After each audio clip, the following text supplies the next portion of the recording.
광야에 사는 몇몇 사람이 기브아에 있는 사울을 찾아와서 다윗이 숨어 있는 곳을 밀고 하였다. 다윗은 유다 광야의 남쪽에 있는 하길라산 속에 숨어 있습니다. 그러자 사울은 즉각 이스라엘에서 특공대원 3,000명을 골라 다윗을 잡아 죽이려고 광야를 향하여 출전하였다. 사울은 하길라산 위에 올라가 그곳에 길가에 진을 쳤다. 이때에 다윗은 바로 그 광야에 숨어 있었기 때문에 사울이 출전한 것을 곧 알게 되었다. 그래서 다윗은 정찰대를 보내 사울의 진영을 확인하였다. 그러고는 자신도 직접 나서서 사울의 진영을 둘러보았다. 사울의 부하들은 거대한 원형골로 진을 쳤으며 그 한가운데서 사울이 자기의 군사령관 아브넬과 함께 누워서 쉬고 있었다. 다윗은 햇사람 아히멜렉과 스루야의 아들이며 요압의 아우인 아비새에게 이같이 물었다. 여기까지는 너희 두 사람이 나를 따라왔으나 이제는 한 사람만 나와 함께 저 진지로 잠입해 들어가자. 누가 따라가겠느냐? 아비새가 나서서 제가 내려가겠습니다 하고 대답하였다. 그들은 날이 어두워질 때까지 산에서 기다리고 있다가 한밤중이 되자 사울의 진영으로 잠입하였는데 아브넬과 사울은 물론이요 그의 부하들까지도 모두 깊은 잠에 빠져 있었다. 그런데 잠자는 사울의 머리맡에는 창이 땅바닥에 꽂혀 있었다. 아비새가 다윗에게 이같이 속삭였다. 여호와께서 오늘 이 원수를 장군님의 손에 넘겨주셨습니다. 제가 원수의 창으로 그를 찔러 땅바닥에 박아놓겠습니다. 한 번만 내려 꽂으면 그만입니다. 그러나 다윗이 말렸다. 그에게 함부로 손대지 말아라. 그는 여호와께서 기름 부어 세우신 왕이기 때문에 네가 그를 죽이는 날에는 벌을 받게 된다. 결국 다윗은 아비새가 그를 해치지 못하도록 일부러 이런 말을 한 것이다. 살아계신 여호와를 두고 내가 확실히 단언하지만 그는 우리가 손대어 죽일 사람이 아니다. 그에게 형벌을 내리실 분은 오직 여호와뿐이시다. 여호와께서는 그를 나발처럼 쳐 죽이시거나 죽을 날이 되어서 죽게 하시거나 전쟁터에 나가서 잡혀 죽게 하실 것이다. 그러므로 여호와께서 기름 부어 세우신 왕에게 내가 손을 들어 쳐 죽이는 일은 그분이 직접 막아주시기를 원한다. 그러므로 이제 우리는 그의 머리맡에 있는 창과 물병만 가지고 어서 빠져나가자. 그리고 다윗은 그 두 가지 물건만 가지고 아비새와 함께 사울의 진영에서 무사히 빠져나왔다. 그러나 이것을 본 사람도 없고 잠에서 깬 사람도 없었다. 여호와께서 그들에게 깊은 잠을 내리셔서 그들은 모두 갈비뼈를 빼가도 모를 정도로 깊은 잠에 빠져 있었기 때문이다. 다윗은 골짜기를 건너서 맞은편에 있는 산으로 올라갔다. 그리고 사울의 진지에서 안전할 정도로 멀리 떨어진 곳에 멈추어 섰다. 다윗은 골짜기 건너편 산 위에 있는 사울의 진지를 향하여 크게 외쳤다. 아브넬아, 네가 거기 있느냐? 너는 대답도 못하느냐? 아브넬이 대답을 하였다. 임금님께서 주무시는데 어느 놈이 감히 소리를 지르느냐? 다윗이 아브넬에게 호통을 치기 시작하였다. 너는 그래도 용사가 아니더냐? 도대체 이스라엘에서 너처럼 용감한 사람이 또 있더냐? 그런 네가 어째서 네 주 왕을 똑바로 지키지 못하였더냐? 방금 네 왕을 죽이려고 그 진지에 들어갔다가 나온 사람이 있다. 너는 아주 수치스러운 일을 저지르고 말았다. 여호와께서 기름 부어 왕으로 세우신 너희의 주를 똑바로 지키지 못하였으니 이제 너는 죽어 마땅한 자이다. 왕의 머리맡에 있던 창과 물병이 없어졌을 것이니 어서 찾아보아라. 사울이 다윗의 목소리를 알아듣고 내 아들 다윗아 이것이 정말로 네 목소리냐 하고 외쳤다. 다윗이 정말로 그렇습니다. 내 주 임금님 하고 대답하였다. 다윗은 사울을 향하여 날카로운 항의를 해댔다. 임금님께서는 도대체 무엇 때문에 저를 사냥하듯이 계속 쫓고 계십니까? 도대체 제가 임금님께 무슨 잘못을 저질렀습니까? 제 손으로 지은 죄가 무엇입니까? 임금님이시여 이제 이 종의 말에 귀 기울여 주십시오. 만일 여호와께서 임금님의 마음을 충동해서 저를 원수로 여기고 쫓아다니게 하신다면 저는 기꺼이 여호와께 바치는 향기로운 제물이 되어 죽겠습니다. 그러나 만일 사람들이 임금님의 마음을 자극시켜서 죄도 없는 저를 잡아 죽이게 한다면 여호와께서 그들을 벌하실 것입니다. 그들은 여호와께서 유업으로 주신 이 땅에서 나를 내쫓아 하나님의 백성 가운데서 쫓겨나게 하고 저 낯선 세상에서 헛된 신들이나 섬기도록 나를 몰아붙이는 자들이기 때문에 여호와께서 오히려 그들에게 저주를 내리실 것입니다. 그러므로 임금님, 제가 여호와 곁에서 멀리 떠난 이 타향에서 죽는 일이 없도록 도와주십시오. 한나라의 임금님께서 무엇 때문에 꿩 한 마리를 잡으려고 온 산을 헤매는 사냥꾼처럼 행동하십니까? 이러다가는 이스라엘의 임금님께서 벼룩 한 마리를 잡기 위해서도 출동하시는 날이 오겠습니다. 사울이 대답하였다. 내가 잘못하였으니 내 아들 다윗아, 이제 내게로 돌아오너라. 네가 오늘 내 생명을 귀중하게 여기고 아껴 주었으니 나도 내게 더 이상 해를 입히지 않겠다. 내가 얼마나 어리석은 짓을 하였는지 이제는 분명히 깨달았다. 내가 내게 아주 큰 죄를 지었구나. 다윗이 이렇게 대답하였다. 이것을 보십시오. 이것이 임금님의 창입니다. 군인 한 사람을 보내어 가져가게 하십시오. 여호와께서는 모든 사람의 의롭고 진실한 행동에 따라서 그대로 갚아주시기 때문에 비록 여호와께서 오늘 임금님을 제 손에 넘겨주셨어도 저는 그분께서 기름 부어 세우신 임금님을 함부로 손대어 죽이지 않았습니다. 그러므로 오늘 제가 의롭고 진실한 행동을 존중하여 임금님의 생명을 아껴준 것 같이 여호와께서도 제게 의롭고 진실한 상급을 주셔서 저의 생명을 아껴주시고 어떠한 궁지에서도 건져내 주실 것임을 똑똑히 알아두십시오. 사울이 말하였다. 내 아들 다윗아, 하나님께서 내 편에 서 계시니 무엇을 하든지 너는 성공할 것이다. 그러고 나서 그들은 서로 헤어졌다. 다윗은 부하들과 함께 다시 자기 갈 길로 가고 사울은 왕궁으로 돌아갔다. 다윗은 이제 사울의 의도를 명백히 알고 속으로 생각하였다. 이러다가는 내가 어느 날에든 결국 사울의 손에 붙잡혀 죽고 말 것인데 이제는 블레셋 족속에게로 망명하는 것이 상책이겠다. 내가 이스라엘 땅에 머물러 있는 한 사울은 계속 나를 찾아다니겠지만 적어도 내가 블레셋 땅으로 몸을 피하면 결국 나를 포기하겠지. 그래서 다윗은 부하 600명을 거느리고 국경선을 넘어 가드왕 아기스에게로 갔다. 그는 마옥의 아들이었다. 아기스는 그들에게 가드의 성 안에 있는 집들을 내주면서 살게 하였는데 다윗과 그의 부하들은 모두 가족을 거느리고 거기서 살았다. 다윗은 이때에 두 아내를 거느리고 있었는데 하나는 이스라엘 여인 아히노암이고 또 하나는 나발의 아내였던 갈멜 여인 아비가일이었다. 다윗이 가드로 도망갔다는 사실이 사울에게 전해지자 사울은 이때부터 다윗을 찾아다니는 일을 중단하였다. 얼마 지나서 다윗은 아기스에게 이같이 간청하였다. 임금님께서 저를 신임하시고 제게 은혜를 베풀어 주시려면 제게 이 나라의 지방 성급 중에서 하나를 따로 떼어 주셔서 제가 부하들과 함께 그곳에서 살 수 있도록 해 주십시오. 제가 어떻게 감히 임금님과 함께 이 왕의 도성에서 살 수 있겠습니까?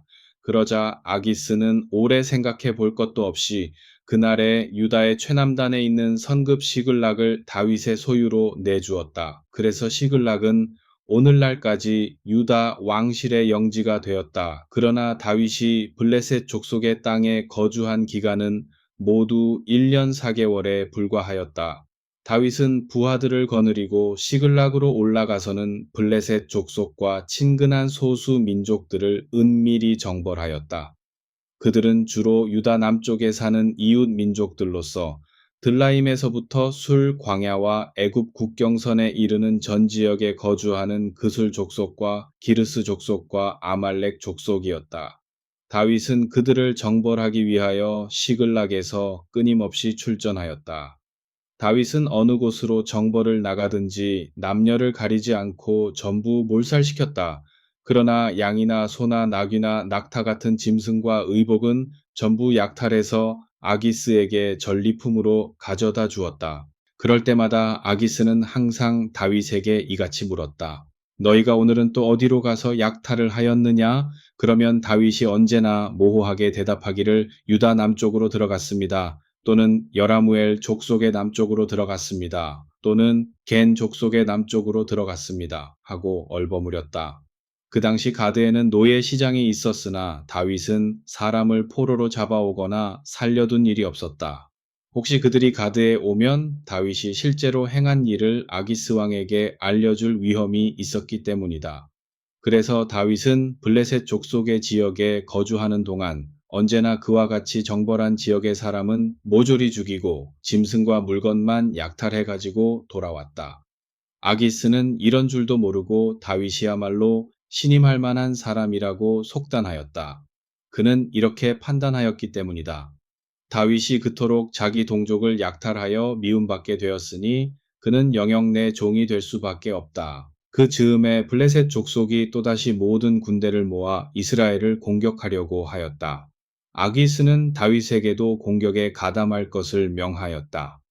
그대가 이번에 부하들을 거느리고 나와 함께 출전하여 우리 편에서 싸워야 한다는 것을 알고 있는가? 다윗이 서슴없이 대답하였다. 물론입니다. 제가 임금님을 얼마나 충성스럽게 섬기는가를 이제야 비로소 보시게 되었습니다. 그러자 아기스는 내가 그대를 이번 싸움이 계속되는 동안 내 머리를 지키는 자로 삼겠소 하고 다윗을 그 자리에서 자신의 경호대장으로 임명하였다. 사무엘이 죽어 그의 고향 라마에 장사된 지도 이미 오래되었다. 그때에 온 이스라엘 백성은 이제는 예언자도 없다고 탄식하면서 그의 죽음을 슬퍼하였다.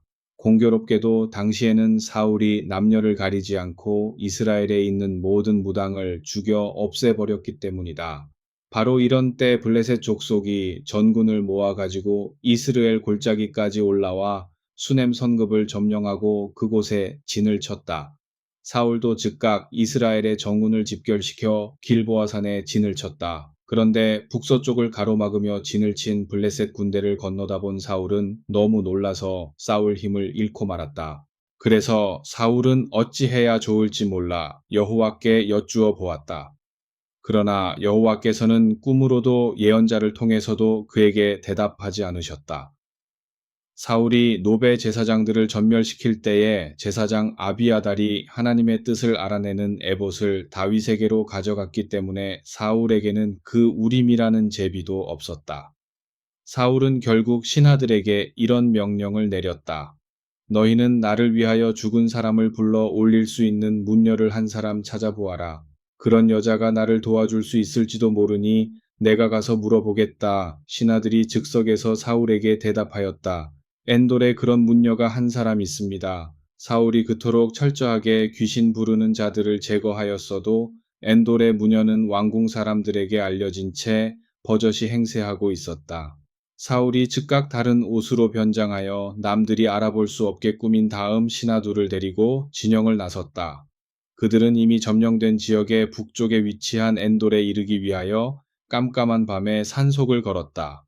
사울은 그 밤에 엔돌의 무녀를 만나 이렇게 간청하였다. 그대는 죽은 사람의 망령을 불러 올릴 수 있으니 부디 내 앞날을 점쳐주시오. 그대가 누구를 불러 올려야 할지는 내가 곧 알려주겠소. 그러나 그 무녀는 이렇게 거절하였다. 그런 일은 이미 왕명으로 금지되어 있는 것을 당신이 더 잘 알 것이오. 망령을 불러 올리거나 미래를 점쳐주던 무당과 박수들은 사울 왕이 이미 이 나라에서 죄다 죽여버리지 않았소. 지금 당신은 그저 내 신세를 망쳐 놓으려고 내 목에 올가미를 씌우고 있소. 무녀의 말에 더욱 애가 탄 사울은 서슴없이 여호와의 이름을 걸고 이렇게 맹세하였다. 여호와께서 확실히 살아계시는 한 이 일로는 그대에게 어떤 일도 일어나지 않게 하겠소. 무녀는 그제야 안심하고 물었다. 내가 당신에게 누구를 불러 올릴까요? 사울이 대답하였다. 사무엘을 불러주시오. 그 무녀는 사무엘이라는 이름을 듣자 사무엘과 사울의 밀접한 관계 때문에 즉각 사울을 알아보고 놀라서 소리를 질렀다. 어째서 임금님께서 나를 속이셨습니까? 나는 이제 죽었습니다. 그러나 사울은 그녀를 진정시키면서 이렇게 말하였다. 아무 걱정도 하지 말고 내게 보이는 것만을 내게 알려주어라. 문녀가 보이는 대로 말하였다. 땅 속에서 올라오는 유령이 보입니다. 그러나 사울의 눈에는 아무것도 보이지 않았기 때문에 다시 물었다. 그 유령이 누구의 모습으로 보이느냐? 그녀가 유령의 모습을 자세히 묘사하였다. 그는 아주 늙은 남자인데 예언자의 겉옷을 입고 있습니다. 그러자 사울은 사무엘의 유령이 올라와 있음을 알아차리고 무녀가 바라보는 쪽을 향하여 얼굴이 땅에 닿도록 엎드려 절을 하였다. 사무엘이 사정없이 책망하였다. 네가 왜 나를 불러 올려 쉬지도 못하게 괴롭히느냐? 네가 내게서 무엇을 바라느냐? 사울이 대답하였다. 저는 지금 무서워서 죽을 지경입니다. 블레셋 족속이 저를 치려고 북쪽에까지 밀고 올라와 있는데 여호와께서는 제게서 아주 떠나 버리셨습니다. 여호와께서 이제는 예언자의 말씀으로도 꿈으로도 제게 더 이상 대답하지 않으십니다. 제가 이렇게 궁지에 몰려 있어서 어쩔 수 없이 당신을 모셔 올리게 되었습니다. 부디 제가 이제 어떻게 해야 할지를 가르쳐 주십시오. 사무엘이 무섭게 책망하였다. 여호와께서 이미 너를 떠나 네 원수가 된 줄을 잘 알면서 네가 무엇을 더 얻으려고 나까지 찾아와서 물어보느냐? 여호와께서는 이미 내가 세상에 있을 때에 전하였던 예언의 말씀을 이제 그대로 실현하셨다. 여호와께서 이제 이 나라의 왕위를 네 손에서 빼앗아 친구인 다윗에게 주셨다. 여호와께서는 일찍이 아말렉 족속을 전멸시켜 버리라고 내게 명령하셨으나 너는 그 말씀에 순종하지 않았다. 너는 그들을 전멸시키지도 않았고 그들이 기르는 가축을 모조리 죽여 없애지도 않았다. 그러므로 여호와께서 이제 너를 이스라엘 군대와 함께 블레셋 족속의 손에 붙여버릴 것이다. 내일이면 너와 네 아들들이 지하로 내려와 나와 함께 있을 것이다. 사울은 이런 말씀을 듣자 충격이 너무나 커서 통나무가 넘어지듯 땅바닥에 쓰러졌다. 그렇잖아도 그는 온종일 아무것도 먹지 않아서 기진맥진해 있던 참이었다. 그 무녀가 사울에게 가까이 가보니 그는 완전히 기력을 잃어 고통스러워하고 있었다. 그녀는 사울을 위하여 정성스러운 마음으로 아뢰기를 임금님, 저는 임금님의 청을 다 들어드렸을 뿐만 아니라 제 생명의 위험까지도 무릅썼습니다. 그러니 이 여종이 드리는 간청도 뿌리치지 말아 주십시오. 비록 귀한 것은 없지만 제가 임금님께 음식을 대접할 터이니 가실 길을 생각하시어 많이 드시기 바랍니다. 하였다. 그러나 사울이 아무것도 먹고 싶지 않다고 거절하자 이번에는 사울의 두 신하들까지 그 무녀와 합세하여 간청하였다. 사울은 그들의 권위에 모시겨 마침내 땅바닥에서 일어나 평상에 앉았다.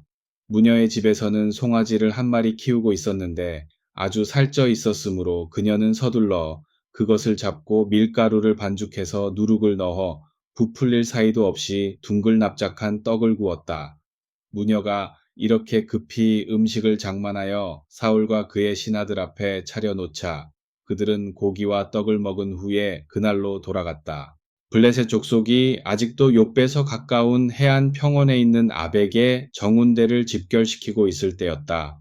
이스라엘 백성도 길보아 산에서 가까운 이스르엘의 샘 곁에 진을 치고 있었다. 그리고 블레셋 족속의 5왕들은 거기서 각 부대의 사열을 받았는데 수백 명, 수천 명씩 열을 지어 선 블레셋 군인들이 그들 앞으로 행진을 하였다. 가드 왕 아기스의 군대와 다윗의 군인들은 그 행렬의 맨 끝에서 행진하였다. 그런데 사열받던 지휘관들이 다윗과 그의 부하들을 보고 아기스에게 항의하였다.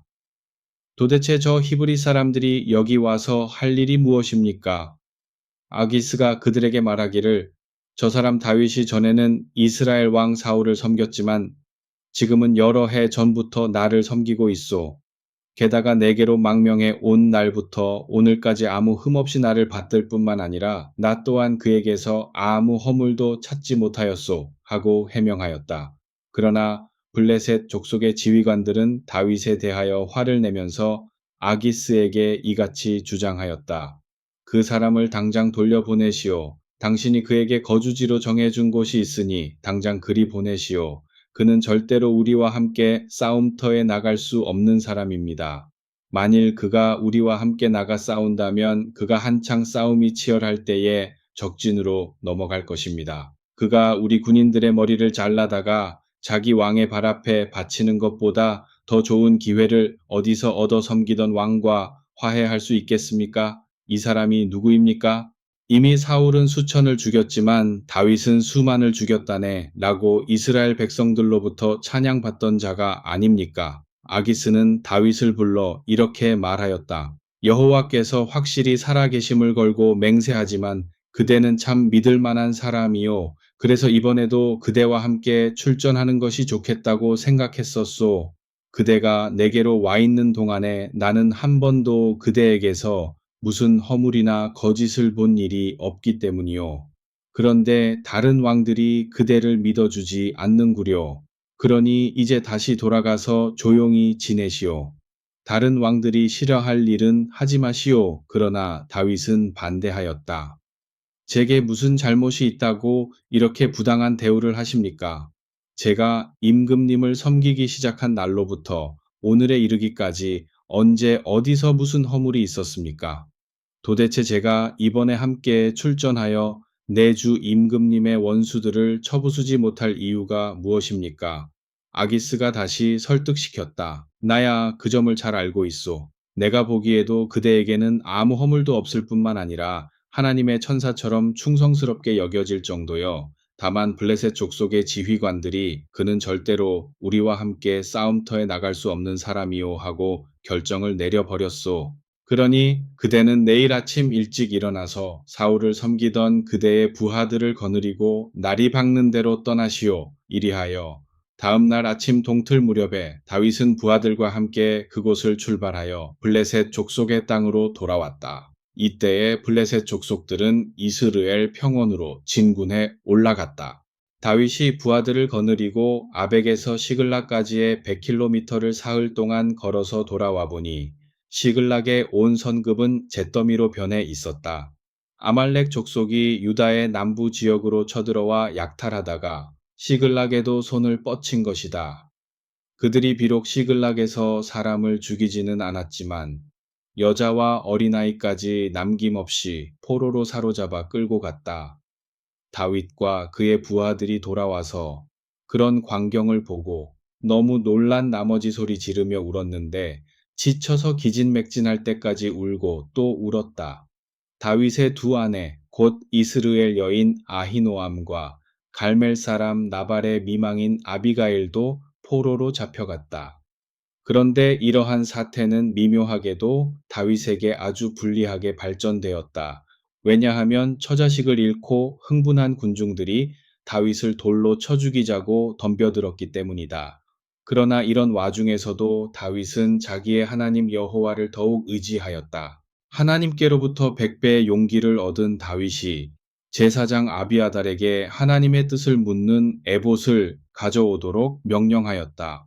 아비아달이 제비가 든 에봇을 가져오자 다윗이 여호와께 여쭈었다. 제가 앞서 떠난 저 약탈자들을 추격해야 되겠습니까? 제가 그들을 쫓아가면 따라잡을 수 있겠습니까? 그가 이런 응답을 받았다.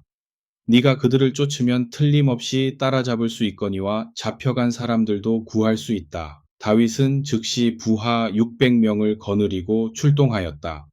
군대가 브솔 시내쯤에 이르렀을 때 그중 200명은 이미 지쳐서 더 이상 험악한 브솔 골짜기를 건널 수 없게 되었다. 그래서 200명은 그곳에 남아 있고 400명만이 다윗을 따라 그 시내를 건너 계속 추격하였다. 그들은 도중에서 어떤 젊은이가 쓰러져 있는 것을 발견하였는데 어찌나 많이 굶었는지 거의 다 죽어가고 있었다. 군인들은 그를 업고 다윗에게로 와서 떡과 물을 주고 또 맛있는 무화과 떡과 건포도 두 사람 분을 내주었다. 그가 그것을 다 먹고 마시자 조금씩 기력을 되찾았다. 그러자 다윗이 그에게 물었다. 네, 주인이 누구냐? 너는 어디서 살다가 이렇게 혼자 들녘에서 죽어가게 되었느냐? 그가 대답하였다. 저는 본래 애굽 사람인데 아말렉 사람의 노예로 살았습니다. 이번에 주인을 따라 나섰다가 제가 병이 들어 더 이상 걷지 못하자 주인이 저를 사흘 전에 이 들녘에 버리고 갔습니다. 우리는 남쪽에서 블레셋 족속의 땅을 약탈하고 유다의 갈멜 족속이 사는 지역을 털었으며 시글락에도 불을 놓았습니다. 다윗이 또 물었다. 네가 나의 길잡이가 되어 그 약탈자들이 있는 곳을 가르쳐 주겠느냐? 그가 대답하였다. 저를 죽이지도 않고 제 주인에게 넘겨주지도 않겠다고 하나님의 이름을 걸고 맹세해 주시면 그 약탈자들이 있는 곳으로 모시고 가겠습니다. 이리하여 다윗이 그의 안내를 받아 내려가 보니 아말렉 족속은 넓은 들에 흩어져서 약탈해 온 물건들을 버려놓고 정신없이 먹고 마시며 즐거워하고 있었다. 다윗은 그들을 다음 날 새벽 동틀 때에 기습하여 이튿날 해질 때까지 모두 쳐 죽였는데 오직 낙타를 타고 도주한 젊은이 400명만을 죽이지 못하였다. 다윗은 이렇게 아말렉 족속에게 약탈당하였던 물건과 짐승과 사람을 모두 되찾았고 그의 두 아내도 되찾았다. 다윗의 부하들도 잃어버린 것 하나 없이 모두 되찾았다. 여자와 어린아이들도 모두 건강하게 되돌아오고 약탈당하였던 물건도 모두 되찾았다. 다윗의 부하들은 아말렉 군대의 양떼와 소떼까지도 빼앗아 몰고 오면서 이것이 다윗의 전리품이다 하고 외쳤다. 그들이 이렇게 개가를 부르며 부솔신에 가까이에 이르자 전에 지쳐서 그곳에 처져 있던 사람들 200명이 나와서 즐거이 맞아 주었다. 다윗은 그러한 그들 모두에게 친절하게 대해 주었다. 그런데 다윗과 함께 출전하였던 사람들 가운데는 더러 야비하고 악의적인 건달패들도 있어서 다윗에게 이같이 주장하고 나섰다. 그 사람들은 우리와 함께 나가서 싸우지 않았으니 전리품을 나누어 주지 맙시다. 우리가 그들에게 처자식만 되찾아 준 것도 과분하지 않습니까? 그러니 식구들을 데려가는 것만으로도 크게 기뻐하면서 돌아가게 합시다. 그러나 다윗의 생각은 그들과 전혀 달랐다. 나의 형제들이여, 그렇게 해서는 안 됩니다. 여호와께서 우리에게 어떻게 해주셨는가를 생각해 보십시오. 여호와께서는 우리를 보호해 주셨을 뿐만 아니라 우리를 약탈한 강도 떼들을 오히려 우리의 손에 넘겨주시어 그들을 약탈하게 하셨습니다. 그러므로 여러분의 주장에 좋다고 따를 사람은 아무도 없을 것입니다. 오히려 옛 어른들의 말씀대로 나가서 싸우는 사람도 있고 뒤에서 남아 지키는 사람도 있는 법이어서 전리품은 누구에게나 공평히 분배되어야 한다고 누구나 말할 것입니다. 그리하여 그때부터 이런 규정이 이스라엘에서 법칙으로 통용되었다. 다윗이 처음으로 적용하였던 이 법칙은 오늘날까지 그대로 통용되고 있다. 시글락으로 돌아온 다윗은 전리품 중에서 가장 좋은 것을 골라 유다 지파의 장로들에게 선물로 보내면서 이렇게 인사말을 전하였다. 다윗은 조국의 어른들께 문안드리면서 여호와의 원수들에게서 빼앗은 전리품을 여러 어른들께 선물로 드립니다. 다윗이 선물을 보낸 성읍은 모두 헤브론 남쪽에 위치해 있었는데 브두엘 남방의 라못, 얏딜, 아로엘, 심못, 에스드모아, 라갈, 여라무엘 족속과 겐 족속이 사는 성읍들 홀마, 고라산, 아닥과 헤브론, 그리고 다윗이 전에 부하들과 함께 숨어 다니던 곳들이다. 그 사이에 블레셋 군대는 이스라엘을 공격하여 길보아 산으로 올라갔고 이스라엘 군인들은 대부분 도망하다가 그 산에서 전사하였다. 이제 블레셋 군대는 마지막 여세를 몰아 사울과 그의 세 아들을 추격하였는데 요나단과 아비나답과 말기수아가 그 자리에서 죽었다. 그리고 사울마저 그를 쫓는 자들의 화살에 맞아 중상을 입었다. 다급해진 사울은 무기를 들고 다니는 경호원에게 자기를 죽여달라고 명령하였다. 내 칼을 뽑아 어서 나를 죽여다오. 어찌 내가 저 할례받지 못한 자들에게 잡혀 조롱당할 수 있겠느냐. 그런데도 그 경호원은 여호와께서 기름 부어 세우신 왕을 감히 칼을 들어 치지 못하였다. 그러자 사울은 경호원의 손에서 칼을 빼앗아 스스로 목숨을 끊었다. 사울이 이렇게 자결하자 경호원도 따라서 똑같이 자결하였다. 이리하여 사울과 그의 세 아들과 경호원과 부하들이 모두 한날에 죽고 말았다. 이스라엘 군대가 도망하면서 전멸당하고 사울과 그의 아들들마저 모두 전사하자 이스라엘 평원과 요단 강가에 있는 주민들이 이 소식을 듣고는 자기들도 선급을 버리고 도주하였다. 그래서 블레셋 군인들이 텅 빈 선급으로 들어와 살았다. 그 다음 날 전사자들의 옷을 벗기러 온 블레셋 군인들이 길보아 산에서 사울 왕과 그의 세 아들의 시체를 발견하였다. 그들은 쓰러져 있는 왕의 머리를 자르고 그의 갑옷과 장비를 수거하였다. 그들은 이 승전의 기쁨을 자기들의 신과 온 백성에게 알리기 위하여 약탈한 물건들을 전령에게 주어 블레셋 전국으로 돌아다니며 보이게 하였다. 그러고 나서 사울의 갑옷을 아스다롯의 신전에 보관하고 사울과 그 아들들의 시체는 벳 산성벽에 못 박아 달아두었다. 길르와 샤베스 주민들은 비참하게 죽어간 사울의 소식을 듣고 전에 사울이 암몬 족속의 손에서 구해준 은혜에 보답하고자 자진해서 일어섰다. 그들은 예음을 틈타 밤새도록 벳산으로 가서 성벽에 매달린 시체들을 내려가지고 야베스로 돌아와서 화장하였다. 그리고 그 유골만 거두어다가 야베스에 있는 위석류 나무 아래에 묻고 사울의 죽음을 슬퍼하면서 7일 동안 단식하였다.